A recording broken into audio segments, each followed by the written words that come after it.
Everyone, तो हम discuss करने वाले हैं प्रैक्टिकल से रिलेट करके। देखो इसको, देखो ध्यान से। This is a test tube, ये एक टेस्ट ट्यूब है और इस टेस्ट ट्यूब के थ्रू हम लोग पढ़ते हैं, एनालिसिस करते हैं, साल्ट एनालिसिस। क्या एनालिसिस करते हैं? Salt analysis. अब सुनो, साल्ट एनालिसिस करने से पहले सबसे पहले इसमें हम लोग को दो तीन चीज़ें सीखना होता है। जैसे मैं कहूँ बेसिक रेडिकल क्या होता है, एसिडिक रेडिकल क्या होता है, इसके बारे में जानना पड़ता है। उसके पहले सबसे पहले साल्ट की बात करूँ मैं, तो एक होता है न्यूट्रलाइजेशन रिएक्शन। अब न्यूट्रलाइजेशन रिएक्शन में क्या होता है कि जब एसिड रिएक्ट करता है बेस के साथ, जैसे NaOH, जैसे रिएक्ट करेगा ना, तो इसमें क्या होगा कि ये Cl Na के पास आकर के NaCl बना लेगा। तो यहाँ पर ये NaCl और प्लस ये OH H के साथ मिलके H2O बना लिया। यानी when acid react with base then form salt and water. अब देखो यहाँ साल्ट और वाटर बन गया। अब मैं इस साल्ट के बारे में बात करूँ तो ये साल्ट को जब ब्रेक करूंगा ना, तो यहाँ बनेगा Na+ और Cl-। Na+ को बोलते हैं कैटायन और Cl- को बोलते हैं अनायन। अब मैं कैटायन की बात करूँ तो इस कैटायन को देखूँ तो ये कैटायन आया कहाँ से? तो ये कैटायन बेस से आया। देखो NaOH एक बेस है, तो बेस है इसलिए उसको बोलते हैं बेसिक रेडिकल। क्या बोलते हैं? Basic radical. ये आपको ध्यान देना होगा, जो बेस से आता है बेसिक रेडिकल। अब यहाँ देखो Cl-, ये आपका अनायन है। क्या है? अनायन। और ये अनायन आया कहाँ से? तो ये आया आपका एसिड से। देखो एसिड से, तो इसको बोलते हैं एसिडिक रेडिकल। क्या बोलते हैं? Acidic radical. अब आप लोग जान चुके होंगे, क्या जान चुके होंगे कि जब एसिड बेस के साथ रिएक्ट करता है तो साल्ट वाटर बनाता है, और उस साल्ट में प्रेजेंट जो कैटायन है उसको बोलते हैं बेसिक रेडिकल, और उसमें जो अनायन है उसे क्या बोलते हैं? Acidic radical. इतना कंफर्म हो गया होगा, ठीक। अब इतना कंफर्म होने के बाद अब देखो ये जो देख रहे हो ना, कैटायन और ये अनायन, इन्हीं दोनों के बारे में कैसे हम जाने कि इसमें कौन सा कैटायन है और कौन सा अनायन है किसी साल्ट के अंदर। तो उसको क्या करते हैं, टेस्ट ट्यूब में लेकर के हम लोग टेस्ट करते हैं। अब साल्ट को टेस्ट ट्यूब में लेकर के टेस्ट करते हैं और पता करते हैं कौन सा एनायन है और किस टाइप का कैटायन है, यानी एसिडिक रेडिकल है कि बेसिक रेडिकल है। इसी के बारे में डिस्कस करना कहलाता है साल्ट एनालिसिस। तो साल्ट एनालिसिस के बारे में आप अच्छे से समझ चुके होंगे, ठीक। वो होता क्या है, अब इसके बारे में किसका कैसे हम फाइंड करते हैं, कौन सा साल्ट को कैसे हम फाइंड करेंगे, इसके बारे में नेक्स्ट मैं बता रहा हूँ, ठीक है। ओके, हम बात करेंगे, इधर देखिए ध्यान से। अब मैं बात करूंगा, अभी मैंने कहा था कि साल्ट एनालिसिस में दो चीज़, एक एसिडिक रेडिकल और एक बेसिक रेडिकल। अब मैं बात करता हूँ एसिडिक रेडिकल के बारे में। अब एसिडिक रेडिकल के बारे में बात करूँ मैं, तो इसमें 3 ग्रुप होते हैं।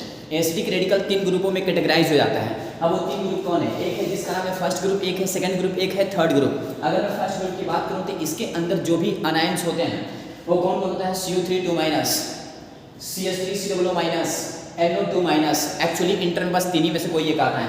अब यहाँ पे CO3 2- को बोलते हैं कार्बोनेट। क्या बोलते हैं? कार्बोनेट।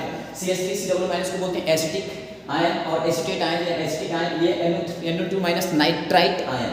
यहाँ पे देखो सेकंड ग्रुप की बात करें तो इसमें आता है Cl- chloride ion, Br- bromide ion, NO3- nitrate ion, और फिर आता है C2O4 ऑक्सिलेट आयन। अब मैं बात करूँ, यहाँ देखना ध्यान से, लड़के क्या होते हैं, कंफ्यूज हो जाते हैं।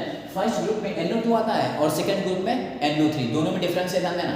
अब सुनो, अगर मैं थर्ड ग्रुप की बात करूँ तो थर्ड ग्रुप में कौन आता है? तो थर्ड ग्रुप में आता है SO4 सल्फेट आयन और PO4 फास्फेट आयन, ठीक। अब यहाँ पे ये आपके हो गए, इनके ग्रुप के अंदर जो भी आते हैं, फर्स्ट ग्रुप में क्या आता है, सेकंड में क्या आता है, थर्ड में क्या होता है। और प्लीज रिक्वेस्ट यू इसे रिमेंबर कर लेना, इसे याद कर लेना, बहुत जगहों पे काम देगा, ठीक ना। प्रैक्टिकल में जब एग्जामिनर आता है तो ये भी डायरेक्ट पूछ सकता है, और जब एग्जामिनर डायरेक्ट ये पूछ देगा ना भाई, तो तुम्हें तो याद नहीं होगा, तो बहुत प्रॉब्लम क्रिएट हो जाएगी, ठीक। समझ रहे हो ना? तो please request you remember it, okay, इसे रिमेंबर कर लेना। अब सुनो, ये हो गया।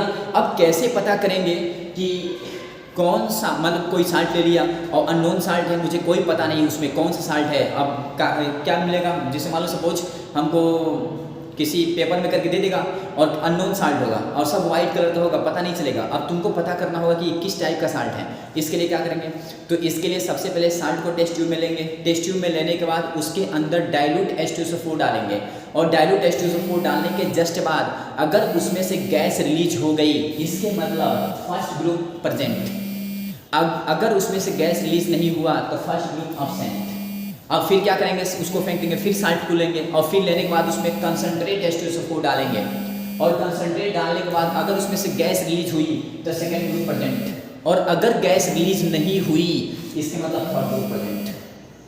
गैस रिलीज नहीं हो तो क्या कौन सा group present, third group present. तो आइए करके दिखाते हैं गैस रिलीज हो रही है कि नहीं हो रही है और किस टाइप कैसे होता है, ठीक ना। इसमें से चलो आगे नेक्स्ट बताते हैं एवरीवन। तो अब हम चलते हैं, क्या करते हैं, जो भी मैंने बताया था एसिडिक रेडिकल, एसिडिक रेडिकल में मैंने क्या क्या बताया था, तो मैंने बताया था first group, second group and third group. अब इस ग्रुप को कैसे पता करेंगे किस टाइप का ग्रुप इसके अंदर है, ठीक ना, साल्ट के अंदर। तो सबसे पहले हम लोग ये पता करेंगे साल्ट में कौन सा ग्रुप है। उसके पहले क्या क्या रिक्वायरमेंट होगी इसको पता करने के लिए, तो देखिए ये जो देख रहे हैं ना, इसको बोलते हैं टेस्ट ट्यूब। ये आपका टेस्ट ट्यूब है, ये वाला, ये आपका टेस्ट ट्यूब है, ये टेस्ट ट्यूब होल्डर है, ठीक।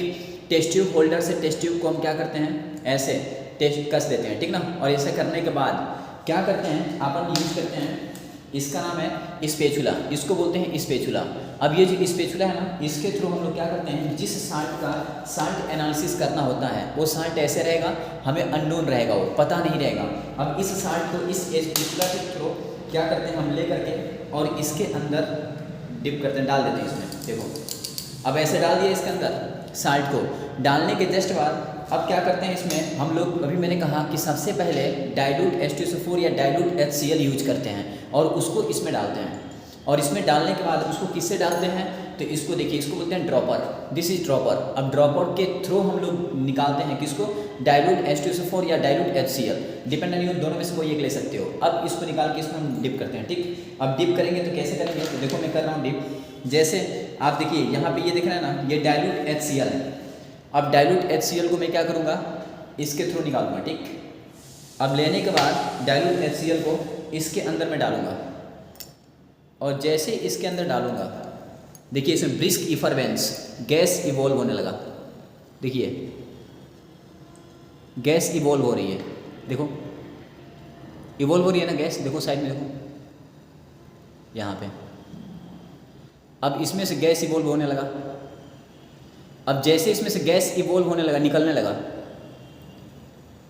और ब्रिस्क इफरवेंस आ रहे हैं इसमें, इसके मतलब इसके अंदर CO2 गैस है और इसमें से CO2 गैस रिलीज हो रही है, ठीक।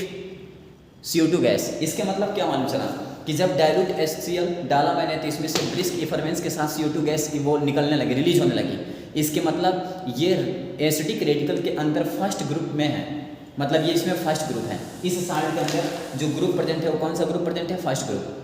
अगर इसमें से गैस इवॉल्व नहीं होता, इसमें से गैस रिलीज नहीं होता, तो हम लोग क्या करते हैं, इसको फिर इसको हटा करके फेंक करके फिर नया इसमें लेते हैं, फिर नया इसमें फिर साल्ट को लेते हैं अपन, और लेने के बाद इसमें क्या करते हैं, अब डाइल्यूट लिया था ना, अब कंसनट्रेट डालते हैं। और कंसनट्रेट डालने के बाद भी अगर गैस रिलीज नहीं होती, इसका मतलब थर्ड ग्रुप प्रेजेंट है, और अगर गैस रिलीज होती इसके मतलब वो सेकंड ग्रुप प्रेजेंट है। ऐसे हम पता करते हैं ग्रुप का, ठीक, कि एसिडिक रेडिकल के अंदर किस टाइप का ग्रुप है, समझ गया ना। अब ये होता है आपका ग्रुप का टेस्ट, ठीक। अब ग्रुप का टेस्ट ऐसा आपको करना होगा, ठीक ना। चलो ठीक है, इतना, फिर नेक्स्ट आगे। जैसा कि मैंने आप लोगों को ये बताया कि ग्रुप का टेस्ट कैसे करते हैं। अब इस तरह आप ग्रुप का टेस्ट कर लेंगे कि फर्स्ट ग्रुप का है कि सेकंड का है कि थर्ड का है, ठीक, और भी बेसिक एसिडिक रेडिकल में। अब एसिडिक रेडिकल में ये पता अगर मान लो चल गया कि फर्स्ट ग्रुप का प्रेजेंट है, तो फर्स्ट ग्रुप में मैंने बताया था CO3 2- CH3COO- और NO2-। अब इन तीनों में कौन है, अब इनसे पता करने के लिए इन तीनों में कौन सा है, इसके लिए हम क्या करते हैं, कन्फर्मेटरी टेस्ट करते हैं। अब कन्फर्मेटरी टेस्ट जो होता है उसके लिए मैं नेक्स्ट वीडियो जो बनाने जा रहा हूँ इसमें बता दूंगा, ठीक है ना, कन्फर्मेटरी टेस्ट क्या होता है। आज के लिए बस इतना, ओके।